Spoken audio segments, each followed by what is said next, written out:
these emails prove absolutely nothing other than the fact that President Trump did nothing wrong. And what President Trump has always said is that he was from Palm Beach, and so was Jeffrey Epstein.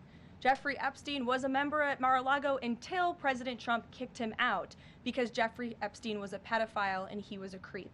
And this email you refer to with the name of a victim that was unredacted now and has since been reported on in this room, so I will go ahead and say it, Virginia Giuffre. And it was CBS's own reporting, Ouija, that recently wrote that Miss Giuffre maintained, and God rest her soul, that she maintained that there was nothing inappropriate she ever witnessed, that President Trump was always extremely professional and friendly to her. And so I think it's a question worth asking the Democrat Party, and you should all go ask them after this briefing, of why they chose to redact that name of a victim who has already publicly made statements about her relationship with Jeffrey Epstein and is unfortunately no longer with us. This administration has done more with respect to transparency when it comes to Jeffrey Epstein than any administration ever. In fact, this administration, the Department of Justice, has turned over tens of thousands of documents to the American people.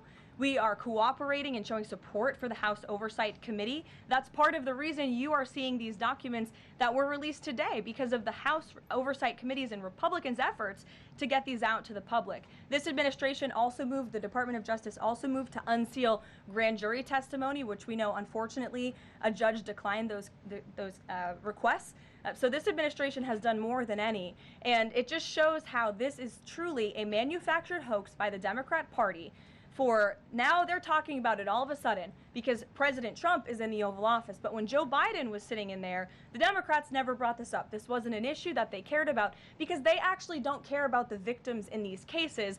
They care about trying to score political points against President Trump, as we have, of course, seen with this government shutdown. And this entire thing, again, it's not a coincidence to the American people at home. There are no coincidences in Washington, D.C. And it is not a coincidence that the Democrats leaked these emails to the fake news this morning ahead of Republicans reopening the government. This is another distraction campaign by the Democrat and the liberal media, and it's why I'm being asked questions about Epstein instead of the government reopening because of Republicans and President Trump.